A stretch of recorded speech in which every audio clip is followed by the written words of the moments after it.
এই পৃথিবীর সবচেয়ে সুন্দর, সবচেয়ে মধুর, সবচেয়ে পবিত্র আর সবচেয়ে পুরাতন সম্পর্কের নাম কি আপনারা জানেন? আমি জানি, আশা করি আপনারা সকলেই জানেন। সেই সম্পর্কটার নাম হচ্ছে স্বামী স্ত্রীর সম্পর্ক, যেটা বিনি সুতায় বাঁধন। এই জিনিসটা বিয়ের আগে বুঝতাম না, কিন্তু এখন বুঝি।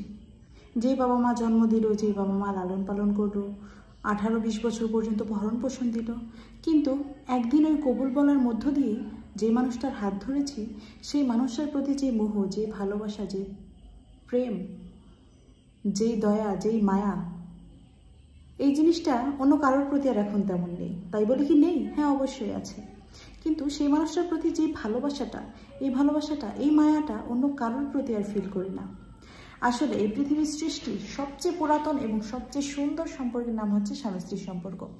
একটা সময় গিয়ে, একটা পর্যায়ে গিয়ে সবাই ছেড়ে চলে যাবে, নিজের বাবা মা মরে কবরে চলে যাবে, নিজে যে সন্তানদেরকে জন্ম দেব তারাও একসময় পর হয়ে যাবে। মেয়ে বিয়ে হয়ে গেলে শ্বশুর বাড়িতে চলে যাবে, মেয়ে পর হয়ে যাবে, ছেলে বউ এলে ছেলে পর হয়ে যাবে।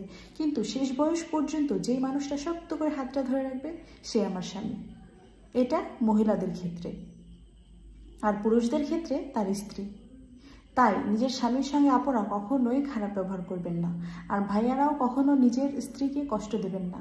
কারণ আপনি বুঝতে পারবেন, স্ত্রী হচ্ছে যৌবনকালের বিশ্বস্ত প্রেমিকা, মধ্য বয়সের বিশ্বস্ত সেবিকা এবং শেষ বয়সের পাশে থাকার সবচাইতে আপন বন্ধু। আর স্ত্রীদের জন্যেও স্বামীরা সবচেয়ে প্রিয় বন্ধু। এই পৃথিবীতে বন্ধুত্ব বলেন, ভালোবাসা বলেন, মানে যে কোনো যাই হোক না কেন, স্বামীর মতো এমন আপন কেউ হয় না। অনেক আপুরা আছেন স্বামীর সঙ্গে খ্যাট করেন, ঘ্যান প্যান করেন, এগুলা করবেন না। স্বামীদেরকে ভালোবাসবেন, যত্ন করবেন, যত্নে রাখবেন। কারণ ওই ব্যক্তিটা আপনার এই পৃথিবীতে সবচাইতে আপন। ওই ব্যক্তিটার কাছে যদি আপনি মূল্য পান, ওই ব্যক্তিটা যদি ভালো হয়, দেখবেন সবাই আপনাকে মাথায় তুলে রাখবে। আর ওই ব্যক্তিটা যদি ভালো না হয়, তার যদি অর্থবিত্ত না থাকে, আপনি যতই ভালো হন না কেন, এই পৃথিবীতে আপনার কোনোই দাম নাই। তাই স্বামীকে ভালোবাসুন, যত্ন করুন, খুব খুব খুব যত্ন করুন।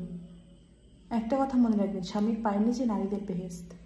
হজরত মুহাম্মদ সাল্লাল্লাহু আলাইহি সাল্লাম একদিন ফাতেমাকে বললেন, ফাতেমা, তুমি যতই বিশ্বনবীর মেয়ে হও না কেন, যতই তুমি ইবাদত আমল করতে করতে কপালে কালি পরিয়ে ফেলো না কেন, একটা কথা মনে রেখো, আলী যদি তোমার উপর নাখুশ থাকে, আলী যদি তোমার উপর নারাজ থাকে, তোমার সব শেষ, তোমার সব শেষ, দুনিয়া আখিরাত সব শেষ। তাই আপনারা অবশ্যই মনে রাখবেন, স্বামীকে কলিজার ভেতর থেকে ভালোবাসবেন, সেবা করবেন, যত্ন করবেন, তার কখন কি প্রয়োজন সব কিছু দিবেন, তাকে নিজের মাথার মুকুট বানিয়ে রাখবেন। স্বামীকে রাজা বানিয়ে রাখতে পারলে অবশ্যই আপনি রানী হয়ে থাকতে পারবেন ইনশাআল্লাহ। স্বামীকে ভালোবাসুন, প্রচুর ভালোবাসুন, নিঃস্বার্থভাবে ভালোবাসুন, এই ফলটাও আপনি পাবেন ইনশাআল্লাহ। ভিডিওটি ভালো লাগলে অবশ্যই লাইক, কমেন্ট অ্যান্ড শেয়ার করবেন এবং চ্যানেল সাবস্ক্রাইব করে পেজ ফলো করে পাশে থাকবেন। আবারও চলে আসবো সুন্দর এবং শিক্ষণীয় একটি ঘটনা নিয়ে। ততদিন সকলে ভালো থাকবেন, সুস্থ থাকবেন। সকলকে অসংখ্য ধন্যবাদ।